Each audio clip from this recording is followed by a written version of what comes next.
I'd just like to welcome you. And on behalf of Green Christian, this is the first, I suppose, post-radical presence kind of consequence of radical presence, that course kind of event. And we really got to a place where we sort of said what we'd really like to do. I'm going to put a bit of quick screen share if possible. And I'm still talking to the leadership. Can you see that okay? Is that okay? Yeah. Yes, I can see that. Where we really got to was that there's been a lot of really great radical thinking in Green Christian, some fantastic stuff, borrowed time, joy and enough, way of life, and really part of the consequence of radical presence and the discussion we had was it's driving, helping people to become into the radical living. And so the radical presence bridge, as we called it, and we hope that this could be the first of a number, I think, of sessions, is really about enabling careful creation to happen, through really sharing, learning and discernment. And the three real strands: the focus, nurture and action. And this is really one of the key sort of action strands. So that was a sort of a bit of a background. But most of all, it's a great excuse for me, I think, to learn more about Geoff and what he's done. We had a part of the radical presence. We had a fantastic, mind-blowing discussion on one of those sessions where Geoff and Sandy partook, and I just wanted to know more. So I begged Geoff, please, would you share some of this? And so the plan is to try and make it a really informal discussion. I'm going to try and interview you in the crudest way, and if you want to, plug in and get involved or ask any questions, just do. Let's keep it informal. There's no big presentations. We're just going to talk as we go. Does that work for everybody? Mm-hmm. We can use the chat, Staffan. You can use the chat. Yeah. I think that's a good plan. Or you can just stick your finger, as Mary just did, and go for it. Yeah. Sorry, could I just apologise in advance? I've just had an operation and I'm getting spasms after them, which are random. So if I make a face when someone says something and it looks like I'm grimacing, I'm not disapproving. It's happening time and time again in meetings, and it's becoming really embarrassing. So if you say something and I go, it's nothing to do with what's been said, I thought I'd better put that in advance. Right, okay, I've gone. Thank you. Thank you. If me, then it is what you've said. Okay, Geoff? So, Geoff, tell us about yourself. You're not a professional lobbyist, are you? I'm not a professional lobbyist. I'm a retired school teacher. I retired when I was 59, about 12 years ago. Having got tired, I've been campaigning about climate change one way and another since then. You were a biology teacher, is that right? Pardon me? You were a biology teacher. I was a biology teacher. I was. So climate change was on the A-level syllabus that I taught. So I knew about it. I persuaded my school to show Al Gore's Inconvenient Truth. So I knew that much. One of my final students on the last day said to me, "Oh, you're retired, sir. You're going to travel the world." And I said, "No, I'm not." And he was surprised. And he said, "Why?" I said, "Because I want to leave a world for you." So I knew about climate change and I knew it was important then, but I didn't think it was worth campaigning for. I thought the IPCC and the government would sort it out. And then daughter number 3 got herself arrested, and Dad was furious. Beth helped to stop a coal train delivering coal to Drax Power Station. And I was furious because we'd brought her up to come to church. We'd supported 4 daughters through university.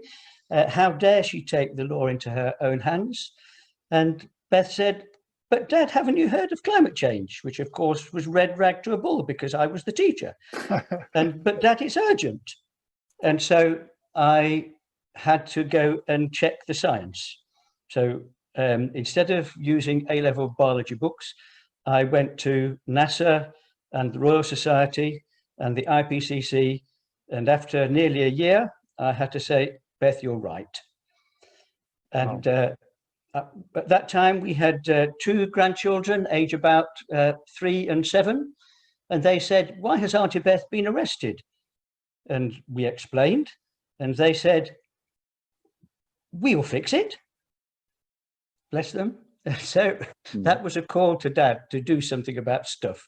So we got engaged in climate change activity one way and another from then onwards. We joined Transition Lincoln and their things. Can I ask you were? So that's a background, Staffan. And you're a Christian. You're sort of what would your church think about you getting involved in all in these kinds of things? Well, the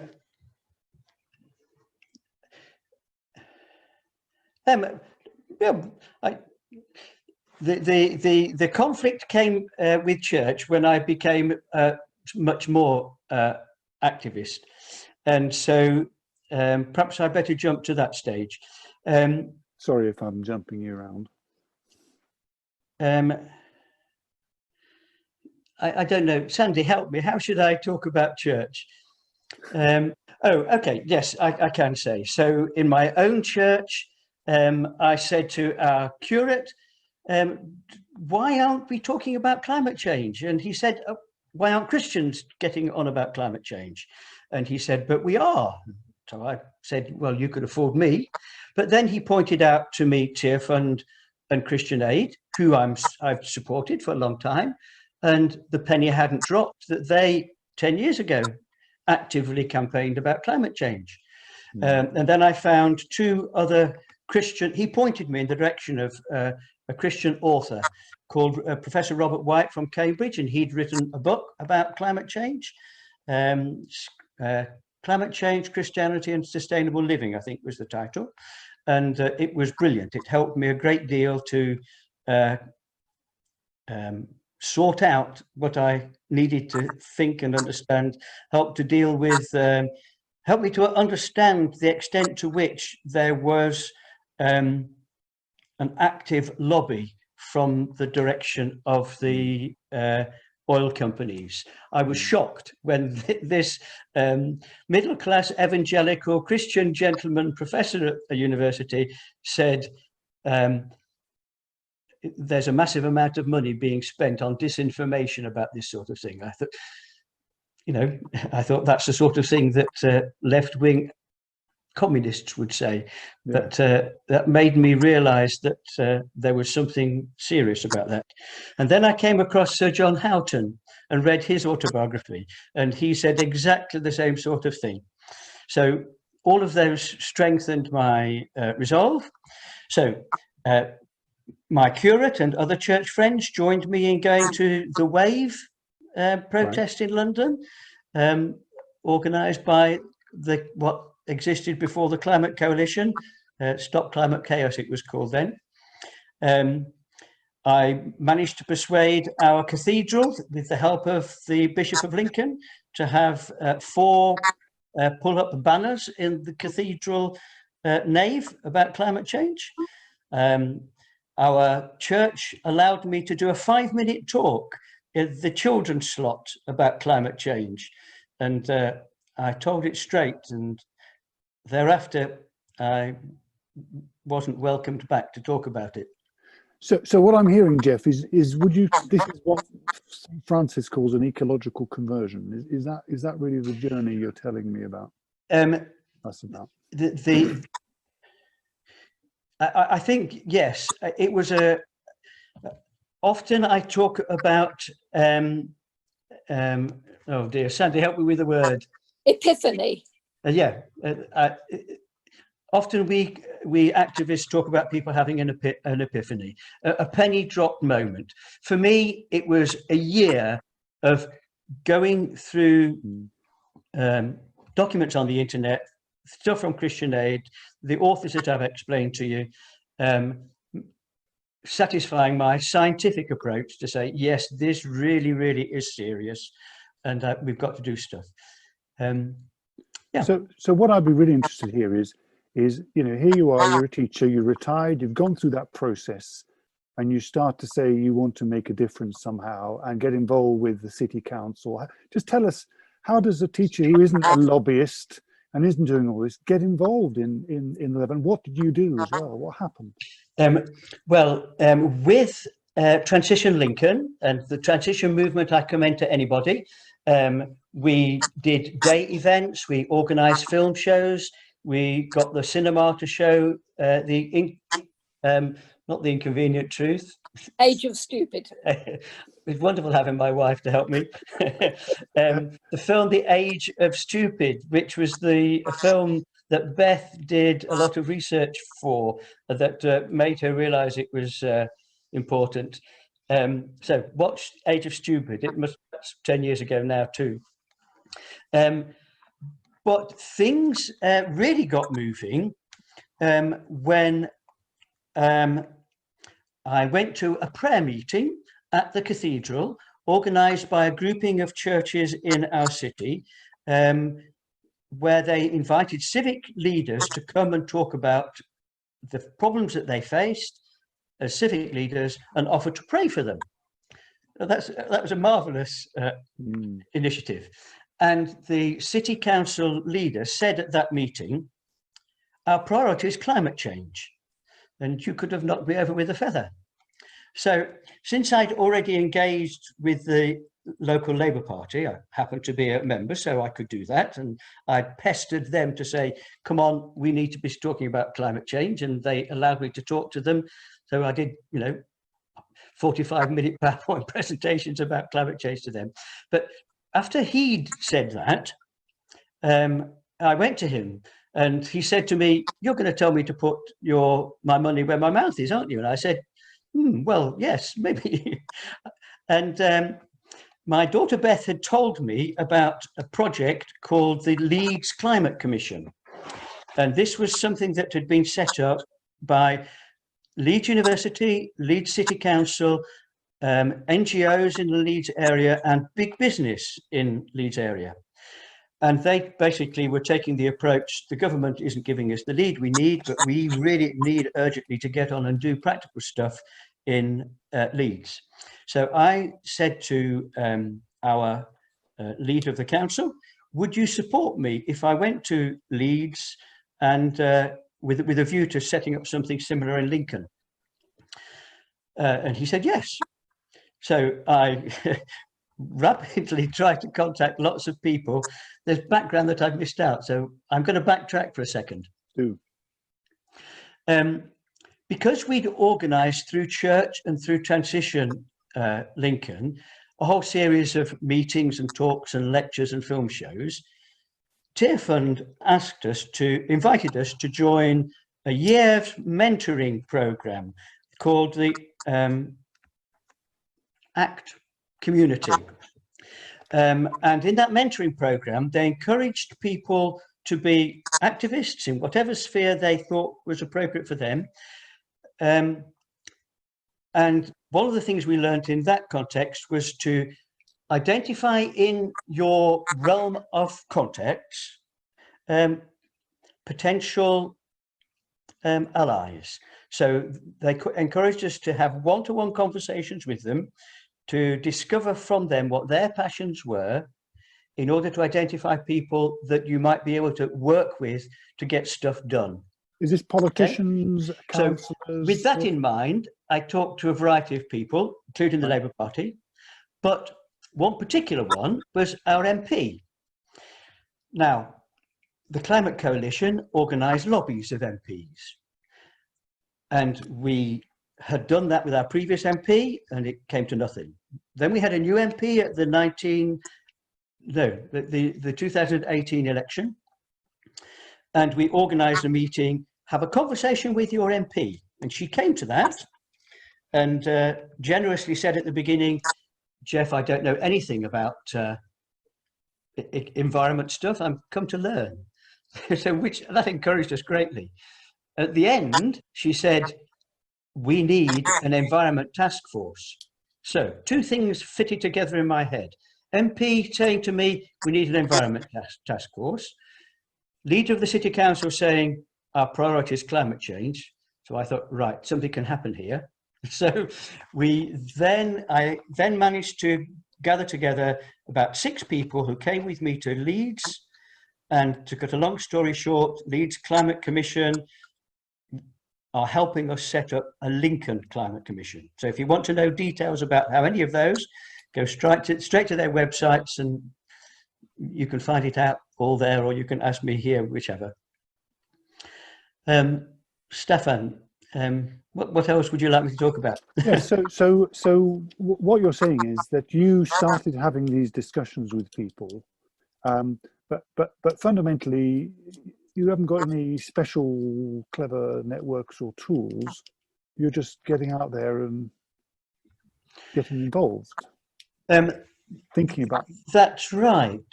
Our networks gradually grew because we used social media, we used the diocese, we used churches together. That was another place that I hassled. I said to churches together, will you let me come and talk to you about climate change? And they did. So these contacts gradually grew. And so my wife will tell you, I've got email lists in my computer as long as your arm. But they've gradually built up over the time. We've run eco-church events advertised through the diocese. But they've grown like Topsy. It's been remarkable. So it's is there any magic tools that you've used? No, it's basically just connecting with people and talking to people is what I'm hearing. That's right. That's right. It's making contacts with the people I already know, and then one event leads to another event, leads to another event. So it's been through church, it's through Transition Lincoln, it's been through my local Labour Party. Those have been the main networks, haven't they, Sandy? And do you see yourself as a really good networker? You know, a sort of a super kind of, you can anyone's office kind of thing. I think I should speak here. We'll get the truth. I think it's fair to say that Geoff just doesn't let a thing go. So once he's started down a route, I'm a great giver-upper. You know, I get knocked back a couple of times and that's it. But I will say that Geoff just sort of says, oh, well, didn't work that time, so I'll try again, or I'll go a different route, or try somebody else. And we've had some very good buddies along the way. So, you know, people in the transition movement and perhaps church friends too, who've said, you know, yeah, you're doing great. Come on, let's try this or let's try that. I think buddying up with people who are sympathetic is a real help. Yeah. People. I agitated within our diocese and complained to the bishop. And after 2 or 3 years, the bishop set up a meeting with 4 or 5 people, and out of that we've now got a diocesan environmental advisory panel. But that group started informally, and we organised conferences with the support of the diocese and with supported with churches together, and that was another way that our networks built up. But I hadn't got a system. I just tried, and it's great. Treating people with respect. Go on with the. But it's happened over a period of 7, 8, 9, 10 years. Right. Okay, and our climate commission is only just getting going now. Can you tell us about the declaration of the climate emergency and how that sort of happened? Sure. That happened because my wife took the initiative of getting involved in Extinction Rebellion and Christian Climate Action. And that informed us about the possibility of councils and other bodies declaring climate emergency. Now, when I first approached our leader of the council about the possibility of declaring climate emergency. And I went to him with my Extinction Rebellion hat on there rather than from church. He said, no, I can't do that because I don't want to make pronouncements that I can't back up with action. However, within a few months, we'd got good progress towards setting up our Lincoln Climate Commission. So I went back to him again and said, Mr. Metcalfe, we've now got a climate commission being set up. This is a positive action that is going to contribute to real change and involve, industry and commerce and university and council in our area. Will that not count as something concrete that you can identify and say that now justifies drawing up a declaration for climate emergency? And so he said yes. So I beavered away and drafted it, and he invited me to come in with a couple of his officers, and that's how it happened. Wow. So so sometimes you're XR, sometimes you're Christian. So how does your faith impact on this whole being an activist in local authorities? I would say that my faith drives me. Okay, I have to acknowledge that there are many people in the activist movement who are wonderful, lovely people who love the earth, who love their fellow citizens, who love plants and animals more than I do, but they don't identify with the motivation that I would identify with. But I can't disconnect from my understanding of the gospel. I can't diverse that from respect for God's creation and with being obedient to love your neighbor. And one of the significant penny drops that came to me as a result of Beth's action was, this is a real justice issue. So that was the motivation for me. So when I do my presentations to the Labour Party, I wear my T-shirt that says, do justly, love mercy, walk humbly. And I take the opportunity to explain to them what it means. And when I go on marches round the town for climate change, people say, that's a good T-shirt. So, yeah. When I'm with XR in London, one policeman approached me and said, I know that. And I said to the policeman, you're a Christian too. So I was able to explain to the policeman why, with a Christian motivation, I was here making his job more difficult. Though the policeman that we met said, dealing with us as demonstrators was much, much, much more pleasant than dealing with the vast majority of demonstrations that they have to deal with. I mean, one of the things that we've asked Green Christians Board for is maybe a chance to discuss all the NVDA. For some members are saying, well, let's help us to evaluate that. So hopefully we can get into that at another one of these sessions if they're happy with that. But thinking of that, well, I just wonder, Barbara, I saw in the chat that you had a comment which I thought would be very interesting to hear. Do you mind if I ask you to contribute with that? Yes, it's just as one of the reasons I came along tonight is because, for some years before Geoff really became heavily involved in Green Christian with the radical presence and that, we've been very aware of your presence up there in Lincoln area, Geoff and Sandy, and what you were doing, and if anything was sort of wanted to be done in the Lincoln area, you would be the ones that we would go to. So you really have made an impact. Well, and if I may return the compliment, we were really excited to discover Tearfund and Christian Aid right near the beginning, because those were the organisations that we already were aware of, and discovering that they were committed to campaign about climate change. Then I discovered Arosha. I didn't know about them previously, and they were wonderful. And after that, I learned about Green Christian.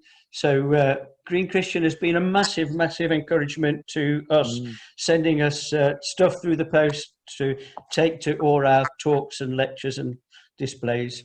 Brilliant. Yeah, brilliant stuff from Green Christian. Thank you. Thank you. Well, I just wonder if we should just open up and give people the chance to quiz you themselves, so or even get a discussion going. So can I open it to the floor? Who would like to make a contribution or quiz Geoff on this stuff?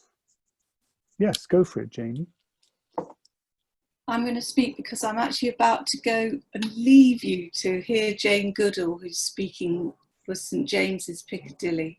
So, and I feel really bad that I'm going to duck out of this because I want to hear what she has to say. But I'm so thrilled to hear what you've achieved, Geoff. It's amazing. I've worked with two very difficult councils, and obviously very different councils to the experience you've had. I've worked in the North East for 20 years with Durham County Council, which was absolutely appalling on climate change issues. And now I'm in Lambeth in London, and it's a very similar situation. They too have declared a climate emergency and a biodiversity crisis, but we are really struggling to engage effectively with them. It's very top down, and I'm sorry that I can't stay to kind of open that up more and find out other people's experiences, but I'm really impressed that you've managed those relationships so well.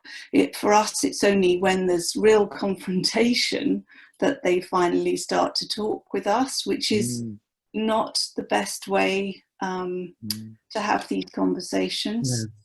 I think, but I mean, we're finding that everybody's moving very fast now, and this whole threshold moment, which I've really enjoyed. I've been reading Richard Rohr and the Radical Presence thing. This threshold moment needs to be grasped. So I just wanted to say that before I leave. I'm really sorry that I'm going, but I'm a newbie. I'm only on week 3 of Radical Presence, and you've obviously all done it already. So I'm looking forward to the rest of it. You will enjoy it, I'm sure. Yeah, I'm sure I will. So thank you very much. I'm going to say goodbye. Yes, no problem. Yeah, so Jamie, can I suggest one thing to you? Have you come across Hope for the Future as an organisation? Yes. And they are wonderful at finding ways of getting through to MPs and councils that are not sympathetic. Okay. Our council in the city is a Labour-controlled council who were very responsive. Our county council is the opposite political colour, and they are hard work. Yeah, okay, Hope for the Future. I'll remember that. I have dealt with them in the past, but not recently, so that's great. Thanks very much. Sorry to dominate. I'm off now. No, Bye-bye. thank you. Thank you very much. Bye. Okay, well, thank you for that. And any other thoughts? Yeah, go for it, Barbara. Well, my second reason for coming in, Geoff, was because I'm also actively involved with our local council, district council here, and who also declared a climate emergency. We had a complete change around of council colour a year ago. It was totally uninterested, eco-bashers, but then nothing to do with environmental issue. It was over issue of Bexhill having a town council, which the Tory councillors didn't want, and therefore they all got chucked out. So we have a wonderfully different district council now, made up of independents, who are largely Conservative independents, but nevertheless, to my delight, they are very sympathetic to the environmental green issues. Labour Party, Lib Dems, and one solitary Green. So they are now in control of Rother District Council. So when they declared a climate emergency, that was serious. And the local Rother Environmental Group, what I'm a member of, we put in, they came up with some pretty good plans. We put in a very detailed response to them. And next week, we've got the lead environment councillor coming to give a talk to our local Rother Environmental Group on how they're getting on with these plans, which comes me to my question to you. It's all very well declaring the climate emergency, and it's all very well having really good plans, which they have, and we reckon we've strengthened them. But it's how on earth do we now, how can we expect them, what can we do to help and support councils that are willing to do it, like your Labour one in the centre, to to deliver on those plans in the current COVID situation, where they have all these other pressures on them. And any thoughts anybody's got here, because we're in the situation of councillors who are listening. So, you know, if we can give them any help and support, if you've got any suggestions, I can push them into to Catherine when we're with her next week. I can speak to that in relation to our local council to a small extent. They will immediately complain that they are utterly and totally strapped for money, and COVID has made that worse, and it's very, very difficult for them to initiate anything new. And they will also complain bitterly that since we're a city council within an area that's got, I don't know what sort of structure you call it, but the county council, for instance, is responsible for highways. Yeah, exactly. So some things they can do and some things they can't, because county council. That's right. On critical things like roads, they can do nothing. And the city council has wanted to do a whole range of things that would make sense environmentally in relation to the road system. And the county council haven't wanted to play ball at all, because they want to give their people freedom to drive into the middle of Lincoln, even though it pollutes and congests and all of that sort of thing. So there is a problem. However, all being well, the Climate Commission project is attracting not just the councillors, but it's attracting big business. We took someone from Siemens with us to Leeds. It's attracting the local Chamber of Commerce. So the list of people who've applied to be on our steering group are folks with massive, wonderful expertise and experience in construction, in roads, in energy, and they are not necessarily natural Labour City Council voters. They are people who will be able to speak to the county council. And having them on our strategy group, I think will make it a lot easier for us to influence what can be done by the city council. However, it isn't a matter of what the city council can do. It's a matter of being able to harness the energy and vision of the whole of society, as stakeholders is the big word, isn't it, to step up and do what they can do. So all being well, we'll hope to be able to influence the bus companies, the train companies, the prison service in Lincoln, the hospital service in Lincoln, getting them together to say, agreed, we need to do this, and how can we achieve it together? Now, one of the things that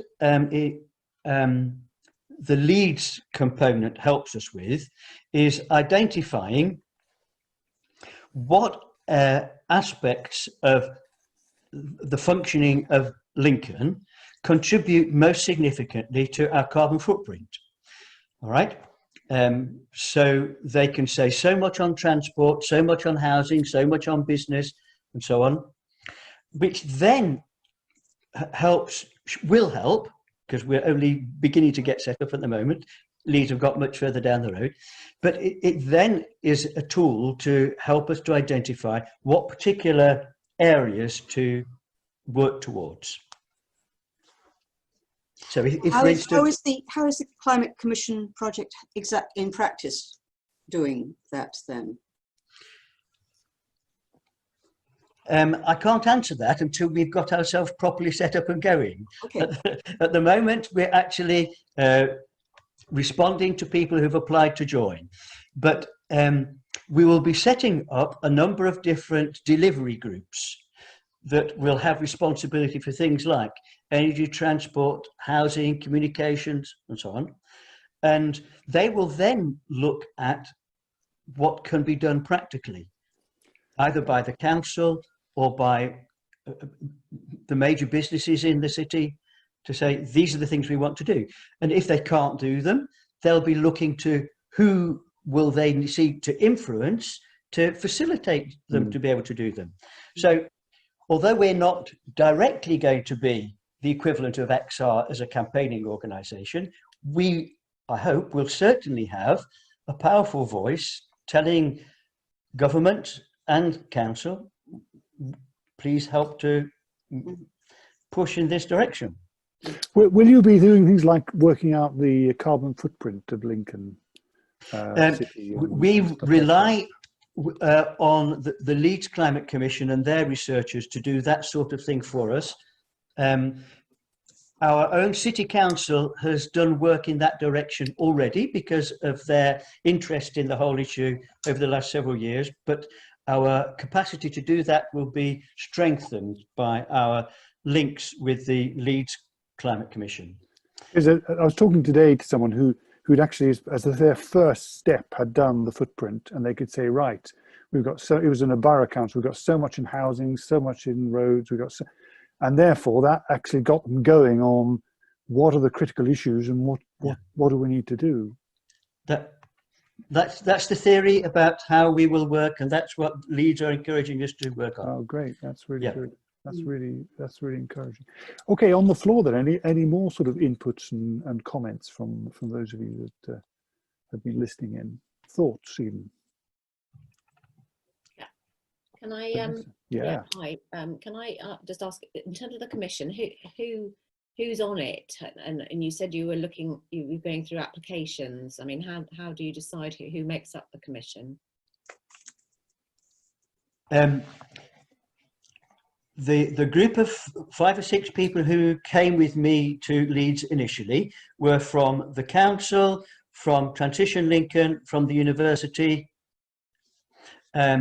and we've added a few people to that as we've gone along, as we've discovered their expertise. And using the council's social media and Transition Lincoln social media, and the press, we've invited people to apply. And so we've got about 35 people who've asked to join, and we said that we wanted to get, roughly speaking, an equal representation from the voluntary sector, from the council, from the university, and from industry and commerce. Now, as it happened, the people who've applied, we're inviting them to come to an inaugural meeting, all of them, on early in August. And once we've got all of them together, we will then work out, well, we'll hope we'll be able to confirm the structure of our own commission, which I hope will follow the lines that we've recommended to them already. And it's on our website if you wanted to see the pattern of governance structure that we're hoping to work towards. Does that make sense?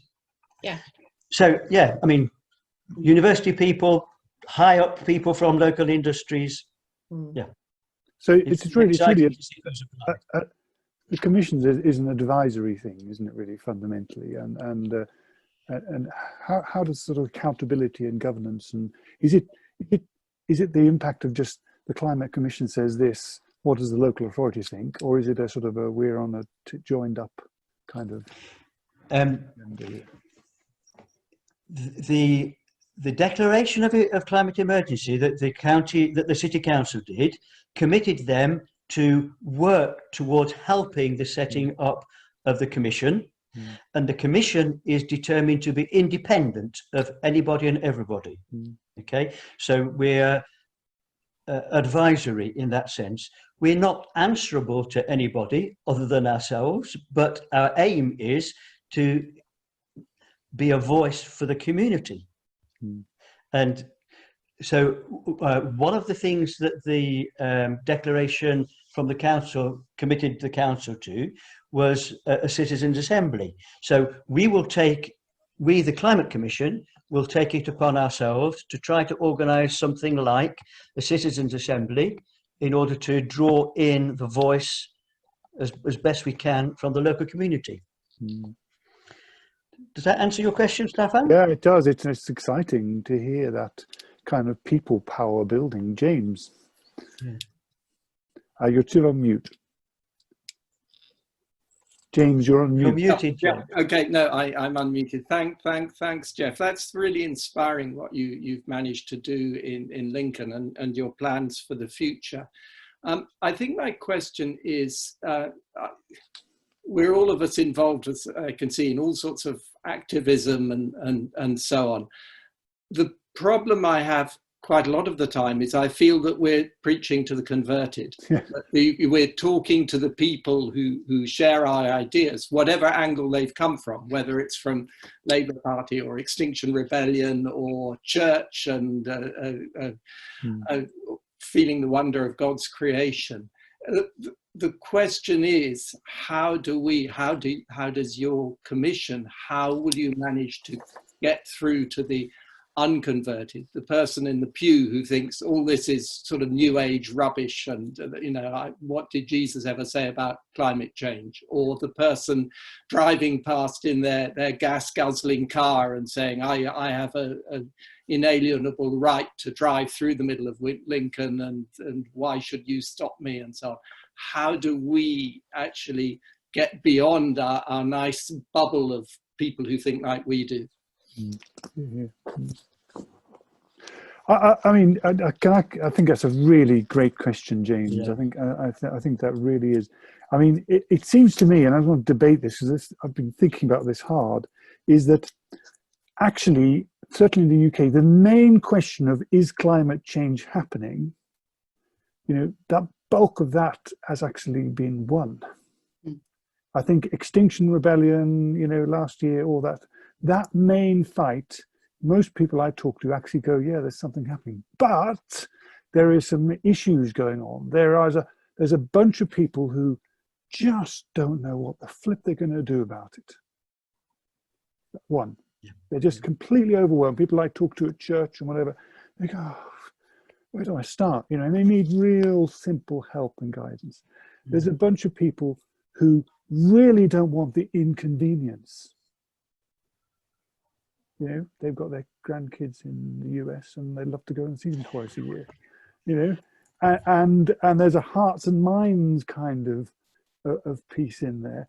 And there's a whole bunch of people who are feeling unempowered and too poor. And it's like getting an electric car is for people who can afford it and who can get an air source heat pump or whatever. So there's a real injustice issue going on here. And there's a bunch of people whose careers are hanging on not hearing it, because fundamentally, for a lot of people in our individualist secular kind of way of thinking, my best, if I measure it in terms of the consumption and influence and power and all those, is in me sticking to this path. If I change, it won't change the pattern of the world. So why should I change? It won't actually make any difference. We've got a whole community values thing that's really critical here. So there are some big challenges, but I hope and pray that, this COVID thing is teaching people that sharing and that community thing again. And that's why I'm so thankful for Radical Presence and what it's kicked into us, some of us, in terms of thinking about these things. Yeah. Further comments? Yeah, well, Catherine Hayhoe, one of my climate change scientist heroes, says the big thing to do is to talk about it. Yes. And as Sandy said, don't give up talking about it. Keep on talking about it. Yeah. Would you have believed that the Church of England General Synod has set a 2030 target for zero carbon? Now, when you listen to what Staffan said, all of those barriers are really, really real. We all feel as though we're banging our heads against that lack of inertia. But the Church of England General Synod, can you think of anything more establishment than that? They have passed zero carbon by 2030 target. Now, I just think that's so wonderful. And yeah. and I've got a Zoom call in my church, Worcester Cathedral next week. We say, how the flip are we going to do this? So it has a knock-on effect in the behaviours. Yeah. Yeah. Can I share something on my screen, Staffan? Yes. Just for a moment. Have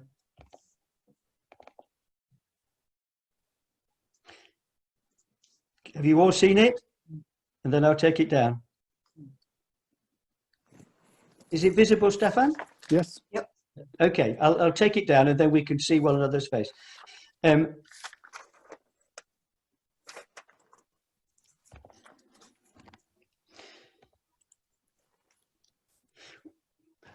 said at an early stage, one of my motivations was what I understand from my faith and the notion of loving our neighbour. The other motivation was my grandchildren who said, "Grandad, we'll fix it." And I know that by the time they grow up, it'll be too late for them.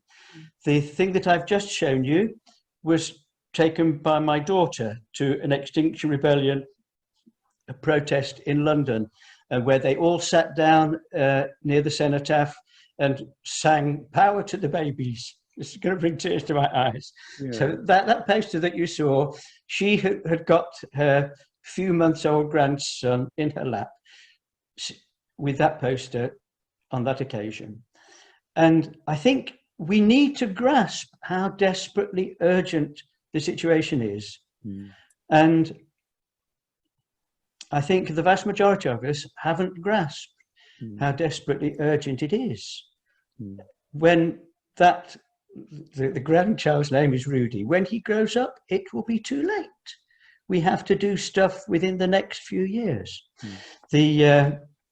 The government's Commission on Climate Change has warned the government that the rate we're going to have to prepare for a 4-degree average global temperature rise by the end of this century. And the folks at the head of Extinction Rebellion would point out to us that means half the world uninhabitable. And imagine what it's going to be like going in that direction. Yes. Yeah. Go on. I just think we need to keep pointing up to our friends and our neighbours how desperate urgent it is. Here. A fellow called Andrew Sims from the Rapid Transition Alliance. I heard him today, and he said there's a Saudi saying, a venerable Saudi gentleman who'd said, "My father rode a camel. I drive a car. My son flies an airplane. His son will ride a camel." Mm. Mm. So, yes, the challenge is there. Yeah. So I've only been able to tell a story, Staffan. I haven't got any magic solutions. I have the luxury of being retired. I've got a little bit of science background so that I can explain stuff at GCSE or A-level standard to people who want to listen. And as Sandy says, I'm like a dog after a rat. Well, you've been inspiring, Geoff. I really want to thank you for that. But also I want to come back to Barbara, who had a point. Yeah, and then Vanessa, I noticed it too. Oh, sorry, Vanessa. I just wanted to agree wholeheartedly with what you're saying, what you're saying, Geoff and Staffan. When I started worrying about climate change when my husband died 30, 40 years ago, we had time to do things slowly. You could talk about a decisive decade to turn things around and start to make gentle changes. We've gone beyond that, and we've now reached the stage where we're in the situation where we know we've got to make a change now, dramatic change now, but we also know that Vanessa is right, and I think she was indicating with a facial expression, not everyone gets this yet. A lot more do, and there's been a huge, huge increase in the number of people who do get it with the action of David Attenborough, bless him, Extinction Rebellion and Greta Thunberg. Those three together really made a sea change in the attitudes of not just of ordinary people, but of people with power and influence. So there is some hope. The fact that the Church of England did listen and do that, make that target, and are seriously trying to figure out how they can be carbon free by 2030, that wouldn't have happened a few years ago, and it's happened now, and partly because of those three things I just said. Yeah. And I think the importance of talking, James mentioned, we're talking to the converted, we're talking amongst ourselves. We are. But our hope is that by talking amongst ourselves, we learn from each other, we encourage each other, And then we go out and talk to other people, and we go out and we're encouraged to go out and do things. So there's a lot of power in actually sharing our concerns together and deciding together that we've got to be like Geoff and just keep on going at this. Yeah, I'm very inspired by that and challenged by it, because I'll too easily sit at home and watch telly, you know. So thank you for the challenge and the example. Okay, Vanessa. Yeah, I find it difficult to talk about without getting upset, actually. So just forgive me for that. Of course. We don't have the luxury of the time that you've had anymore. And one of the things I find difficult is knowing where to put my effort. Do I put it in with my church, which that actually have an Eco Bronze Award, but that happened a few years ago, and I would say now it's really not very much on the agenda. Or do I, I'm part of a local climate alliance in Marlow, which has just been starting out over the last 6 months.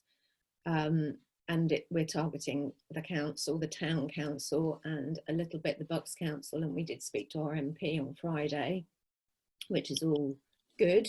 As I said, it's all Tory heartland, so it's an uphill battle. Or do I actually, you know, do I think, you know what, this is just all still going to be too late? Do I just get back out on the streets with Extinction Rebellion, which is what I did last October? Because actually only that kind of level action is what's going to make the difference. And as a Christian, I find, you know, that's what I find difficult to work out where to put the effort, really. Thank you so much for that. Geoff, do you have, and Sandy? I was just going to, like Vanessa, and well, we found that Extinction Rebellion's enormously encouraging, and Christian Climate Action, which is the Christian sort of wing, has been really inspiring. I think there's no two words for it. And I sort of think there are two things at play now. One is we've got to be incredibly creative. We've got to really think, and this is where I wish I could think of something like Greta Thunberg with her, you know, strike for the climate every Friday. And that's the first thing, is we've got to really sort of try. I don't know what it is, but maybe there's some way we can, you know, sit on a doorstep somewhere and just hold, I don't know. And the second thing is we can't let these youngsters down. You know, you see the Greta Thunberg generation, and they're out there on Fridays. And we that's what keeps me going. I think, oh no, you know, can I sort of tolerate carrying on with this fight? On radical presence, one of the things somebody asked was, do you think it's too late? And people are still saying, no, it's not too late if we really act now. I don't know if it is too late, but one of the things I'm trying to do is to be prepared to work, to live with the grief, if that makes sense.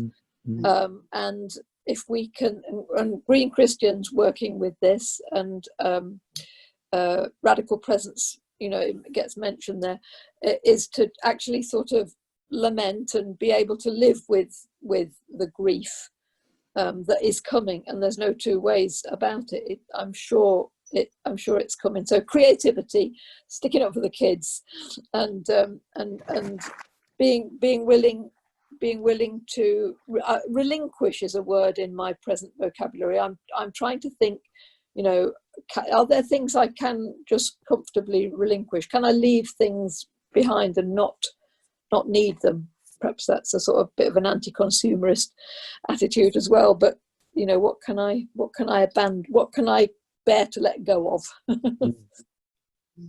Yeah, Marie. Sorry, I had to unmute myself. Yeah, what I've noticed, I'm sort of sitting. The thing that separates us from Greta Thunberg is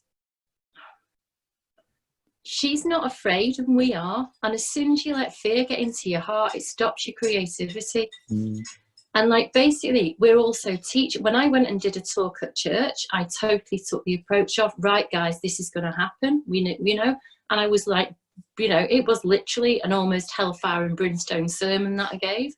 And like, then you sort of like, you know, Boris Johnson is controlling an entire population by putting the fear of God into them, letting them, making them stay in, then putting them fear of God into them about letting them go out again. And he's turned people into sheep. When you make people afraid, they become sheep and they stop thinking for themselves. And I think, firstly, there was a priest at a Justice and Peace conference that I went to, the first one I went to, and he said, basically, we need to convert the world one heart at a time. I thought, yeah, actually, do you know what we do? If we go big picture, we're going to freak. So let's just do it one heart at a time. And the second thing is, what we're not doing is we're not giving people a picture of hope. We're giving people a picture of disaster. So we're constantly saying, this is going to happen, this is going to happen, this is going to happen. But what the deciding factor was, when everyone was on lockdown, people were going, oh my God, look at the wildlife. Look, on Facebook, completely changed overnight to dolphins in Italy. What a big place. Oh, I can't remember the name of the damn city. Venice, that was it. Right? People saw what the alternative was, and people suddenly got hope. And when people get hope, people get creative. And if we let fear get into our hearts, it stops us getting the answers, you know? And I think I'm absolutely positive, having sat back and shut up and listened for like quite a few conferences, and I know nothing about this. I am really coming from nowhere. But it's the difference. The kids are going, we're not afraid of this. And we're going, oh my God, look at the tragedy. And I think it's stopping us being as creative as the children are. And when we have the creativity of the children combined with our experience and links, that's when things are going to absolutely leap forward.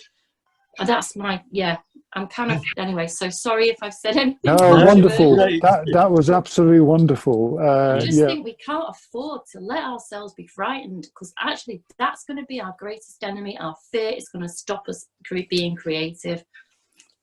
Wow, great things about Christian climate action and XR in general, isn't it? That it's been an exhibition of real energy and joy and creativity, not just going out doom and glooming. Far from it. It's saying, look, you know, we can do this. It can be done, and do it, and putting it across in a powerful but creative way. And I think the thing that that really takes me to CCA and to Green Christian is that, you know, we have hope, and hope isn't just to cross your fingers. We have a renewal hope and a renewal vision that we believe in. I absolutely fundamentally believe in. And I don't have to do this on my own. I just have to do my bit. As you say, Miri, one heart at a time. And we don't have responsibility for the whole thing. We just do our bit. And, you know, all things are coming together for good. You know, what's her name?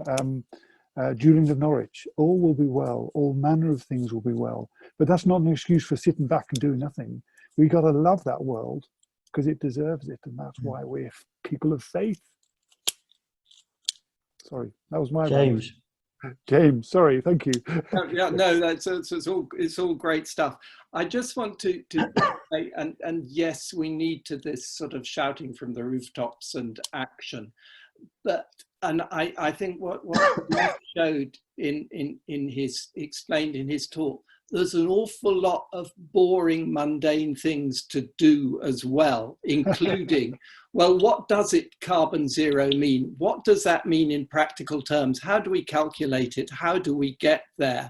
And I think that there's also another side to it, you know, and you think of the Christian mission, you know, you've got St. Paul out there sort of banging the drum and writing all his epistles and so on, but he couldn't have done that without an army of other Christians who actually got on and did the stuff and are totally unrecorded. And I think we need to look at what we can do. And I have a couple of sort of things that guide me. One is think global but act local. So we can't save the world by going out and, you know, I'm not Secretary General of the United Nations, and so I can only do what I can do in my own place and with the people I meet. So it's very much about acting local.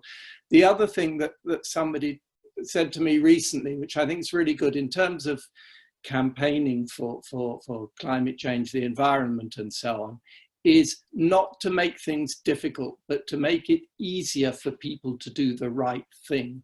And to come up with practical ideas that make it easy for people. Because if we go around berating people and saying and hitting them over the head with it, it's probably necessary. But actually, if we can say, well, if you do this, you will actually save money, or you will have cleaner air, or your kids will grow up in a cleaner environment, then that can start motivating people. Hear, hear. Thank you so much. Wow, I'm looking at the clock, and the hour has gone. I don't want to kill off what is an excellent debate. I have a request in case people want to go. I have recorded this, and I should have asked you. I can delete it. I can send it to you. I can ask Green Christian if they'd like to put it on the website. So, any thoughts about that? Does anybody sort of have a particular objection? No. Thank you.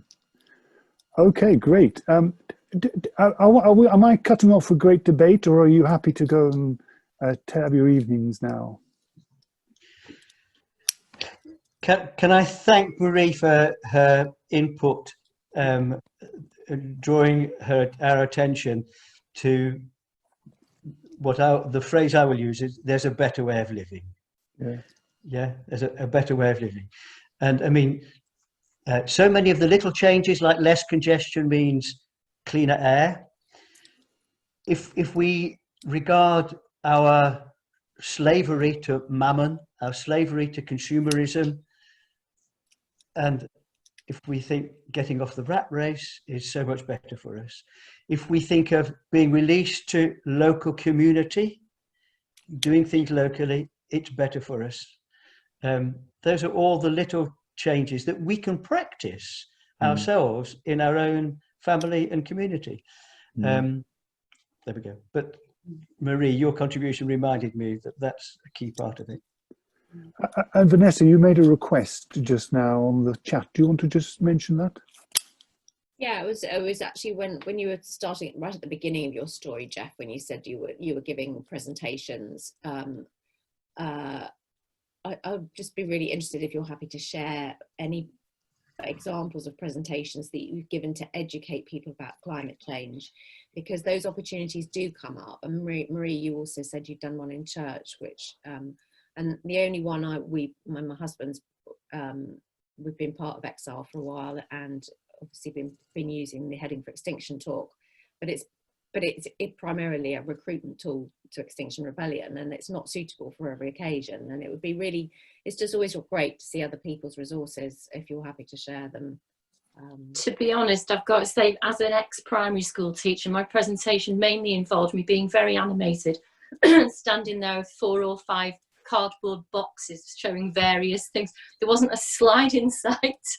I just sort of, so yeah, sorry, I would love to show you something amazing. But I think, again, I just want to, it'd be brilliant if we could have some resources somewhere that showed the alternative, you know, rather than, I've seen so many presentations that are the statistics and the disaster stories and this, that and the other. I want to see dolphins in flaming Venice. Do you know what I mean? That's what I want to see happening here. And so if we had resources that showed us that alternative world, then I think, and it's so much better for people's well-being. Everybody is feeling mentally knackered.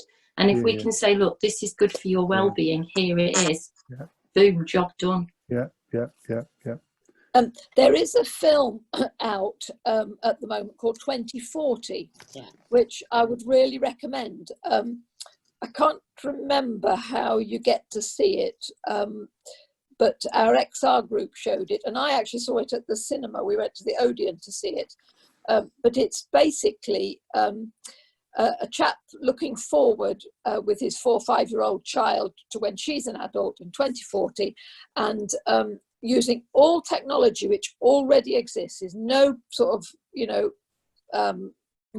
no new ideas, using what we know now, and how it might change by 2040. So it's the exact reverse of The Age of Stupid, which is a relentlessly depressing film.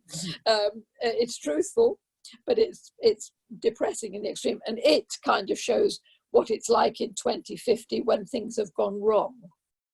So there's also a book, isn't there? Jonathan Porritt wrote a book called The World We Made. The World We Made.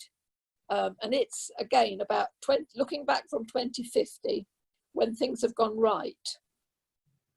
So that's 2 encouragements for 1 doom. And Ruth Jarman has done a really good little presentation. She shared on CE Link at about a week ago. Yeah. And I'd just encourage you to have a look at that, Vanessa. Right. So whereabouts? Ruth Jarman, Information Officer, has done a cracking little presentation there. But No, where is it? you may not be on C-Link. C-Link is Green Christian's internal email discussion group where we share things just with members. But we'll get it to you, Vanessa. I'll get it to you. You will have it, Staffan, won't you? Yes, I've got it. Yes, I've got it. I'll get it to you. Hopefully, I still have your email address after this. But yeah, otherwise, I'll come back to me because I will have access to it. But yeah, I'll ask you. For the Radical Presence course, I can get. Okay. If people want me to send anything that I've prepared, if they share their email via yourself, Staffan, is that the best way? Yeah, that would be great. You've got, actually, that's a good idea. You've all got my email address. So if you want any of that, just drop me a line, and I think you've got my, and we can take it from there. Well, I think you've all worked really hard. Thank you so much. I'm happy to let you continue going, but, and Geoff, thank you. Thank you. Thank you. It's only a story, but no magic solutions, but we've keep going. Got stories. We've all got stories, and that's a great and inspiring one. Thank you.